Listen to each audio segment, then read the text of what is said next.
welcome once again to the Biology Forum. Today we are going to start another series of lectures on another topic in biology, chemical coordination and integration. So let's start. Let us have a brief overview of what this particular video has in store for you. We'll be talking about the different types of coordination in our body and the glands in our body, the endocrine glands and exocrine glands, a comparison, different endocrine glands in our body, where are they located, one of the main glands, the hypothalamus, and the pineal gland. So this lecture is going to talk about all these topics. Now, the human body has two main types of coordination, and this coordination is needed for a proper functioning of the human being. There are two types of coordination, the neural coordination and the chemical coordination.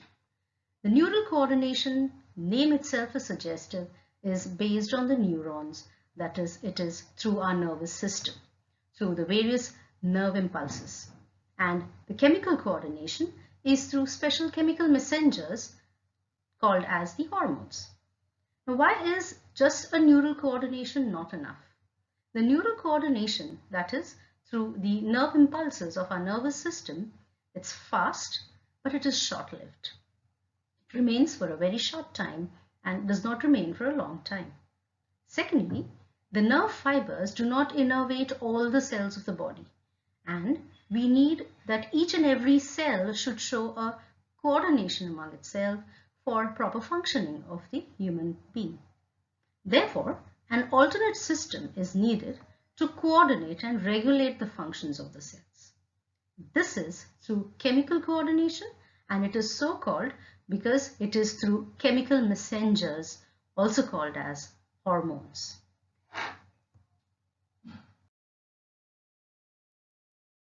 Right. Now we'll talk about an idea about the exocrine and endocrine glands, a type of glands in our body. Now when you talk of glands, these are basically organs which can secrete or excrete. Now in our body, we have two major types of glands called the endocrine glands and the exocrine glands. When I talk of endocrine glands, let's see the difference between the two. Endocrine glands lack ducts. Hence, they are also called as ductless glands.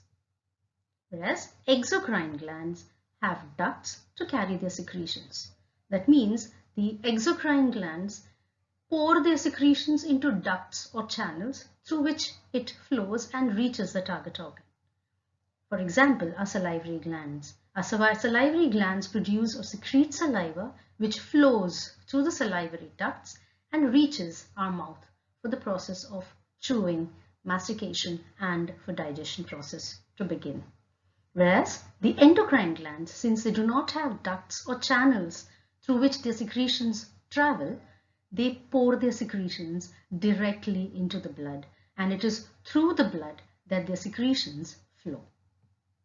The secretions of the endocrine glands are called hormones, the chemical messengers, whereas the secretions of exocrine glands will contain also our enzymes. They contain ions, water, mucin, etc. Some of the examples of endocrine glands in our body, we have the thyroid gland, the pituitary gland, pancreas. Whereas exocrine glands examples are our salivary glands, sweat glands, mammary glands. You need to understand that pancreas has mixture of both endocrine as well as exocrine cells. That is why pancreas are also called as mixed kind of glands or heterocrine glands. Right. This is how you can actually see diagrammatically. This is an exocrine gland. We have these glandular epithelial cells, a special type of epithelial cells which secrete various secretions. This flows through the duct, and this is how it will flow out. So they pour their secretions and it flows through the duct. Whereas in an endocrine gland, if you see, you will see that the secretions by these epithelial cells is collected in this central region or cavity, and you can see that they are abundantly surrounded or supplied by capillaries. So blood is constantly flowing around this. So very easily they'll pour their secretions into the blood. You can see here endocrinely active cells, and you have the blood vessels here, and generally the endocrine cells, active cells, will have vesicles which will have the stored hormones, and which these vesicles, through these, they directly flow into the blood. Now the hormones flow in the blood either as molecules as it is, and some of the hormones flow bound to proteins. Most of your steroid hormones, they flow bound to proteins.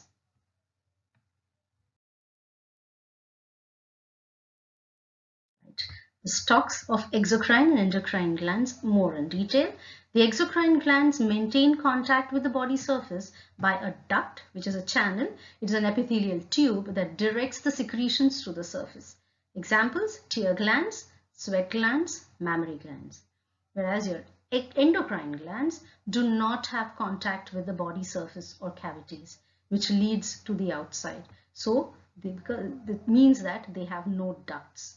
They secrete hormones directly into the blood. So in exocrine gland, you can see the secretions moving out to the duct, out onto the skin surface. Whereas here, these are the endocrine cells. They are always surrounded with abundant capillary network, so it becomes very easy to pour their secretions. The liver, gonads, and pancreas have both endocrine and exocrine functions. So we get, it's a kind of mixocrine or heterocrine glands. So let us talk about what are the hormones. The term hormone is derived from a Greek word which means setting in motion. So it actually sets things into motion, especially the various processes in the cells. So by definition, hormones are non-nutrient chemicals which act as intercellular messengers and are produced in trace amounts. We do not need hormones in large amounts. They are needed in real trace small amounts, but they are needed. Even a little less or a little more than this trace amount can create problems. So the hyposecretion or hypersecretion definitely shows its action on our body. Yes, this is how the entire human endocrine system. We'll start from the top. We have the hypothalamus here, followed by the small pea-shaped gland called the pituitary gland, also called as the hypophysis, pineal gland. And in the neck region, we have the thyroid gland. And behind that, in the posterior surface, we have two pairs of parathyroid glands. In the thoracic region, we have the thymus, the caps over the kidneys, the adrenal glands, the pancreas, and the gonads, the ovaries in case of females, and the testes in males. These are all the endocrine glands in the human body which actually produce hormones. The various endocrine glands and hormones secreted by them in our body include, which are the glands: the pituitary, the pineal gland, thyroid gland, adrenals, the pancreas, parathyroid gland, thymus, and the gonads. In gonads, we have the testes in males and ovaries in females. In addition to this, we also have certain isolated endocrinal cells in the other organs which also secrete hormones. We have the gastrointestinal tract, cells in the gastrointestinal tract, liver, kidneys, and heart also produce hormones which we will be discussing at length. The hypothalamus, which is the basal part of the diencephalon, regulates the synthesis and secretion of the pituitary hormones. So it is always the hypothalamo-pituitary or hypophyseal and any other endocrine gland axis. The hypothalamus. The hypothalamus contains several groups of neurosecretory cells which we call as nuclei. So basically when we talk of the hypothalamus, it consists of specialized neurosecretory cells. They are neurons which do the work of secretion also, and they produce two types of hormones. Now these hormones, since the hypothalamus is directly connected to the pituitary gland through the stalk or the infundibulum, the hormones pass through the axon. So from these neurosecretory cells which are located in the hypothalamus, we have axons which pass on to the posterior lobe of the pituitary, and also we have a portal system. That means when I talk of a portal circulatory system, it's a system which begins in capillaries and ends in capillaries. So we have a capillary network around the nuclei or the neurosecretory cells in the hypothalamus, which passes on through the anterior lobe of the pituitary, ends in capillaries there. So what happens is these two types of hormones which we have from the hypothalamus pass through this portal circulation and reach the anterior lobe of the pituitary to stimulate it for the secretion of the pituitary hormones. So which are these two types of hormones secreted by the hypothalamus? We have two types of hormones, the releasing hormones. These stimulate the secretion of the pituitary hormones, and the inhibiting hormones. These inhibit the secretion of pituitary hormones. So in this way, we can realize and see that with the help of these two hormones, the hypothalamus actually controls the secretions from the pituitary gland, that is the pituitary hormones, either by releasing, or they are also called as the stimulating factors, or by inhibiting the secretion from the pituitary gland. Example, you have the gonadotrophin releasing hormone, also called as the GnRH. The name itself, we can make out the gonadotrophins, stimulates the pituitary to secrete gonadotrophins. So these are the ones which are going to stimulate the gonads. Similarly, you have the somatostatin, inhibits, it's statin, so it is going to stop, inhibits the release of the growth hormone from the pituitary. So these are two examples. One is a releasing hormone here, and this is an inhibiting hormone. So with the help of these two kinds of hormones, the hypothalamus controls the secretions of hormones from the pituitary gland. Right. So you have, these are the neurosecretory cells. We call them as the supraoptic nuclei and the paraventricular nuclei. If you can see these axons, to the posterior lobe, this is the posterior lobe of the pituitary, these axons directly go. That means through the axons, the hypothalamus is directly connected to the posterior lobe, whereas to the anterior lobe, it is through this portal circulation. If you can see, there's a capillary network here and a capillary network here. So we call it as a portal circulation. A similar kind of portal circulation exists between your small intestine and the liver, that is the hepatic portal vein or the hepatic portal circulation. This is what happens. So secretion by the anterior pituitary is controlled by hypothalamic releasing hormone RH and inhibitory hormones. The releasing hormones and the inhibitory hormones are conducted to the anterior pituitary through minute blood vessels we call it as the hypothalamic hypophyseal portal vessels, or the portal circulation. Hypophyseal because hypophysis is nothing but the pituitary gland. Secretion from the posterior pituitary is controlled by nerve signals that originate in the hypothalamus itself, because in the posterior lobe you have the axonal endings here, so it is directly through nerve impulses. Actually, the posterior lobe generally does not secrete its own hormones. These are the hormones which come and it stores the hormones which are secreted, and through the nerve impulses it releases, the posterior lobe releases these hormones.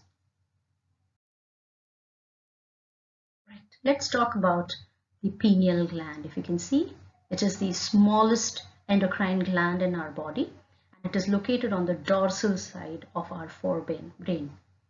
It secretes a hormone called as melatonin.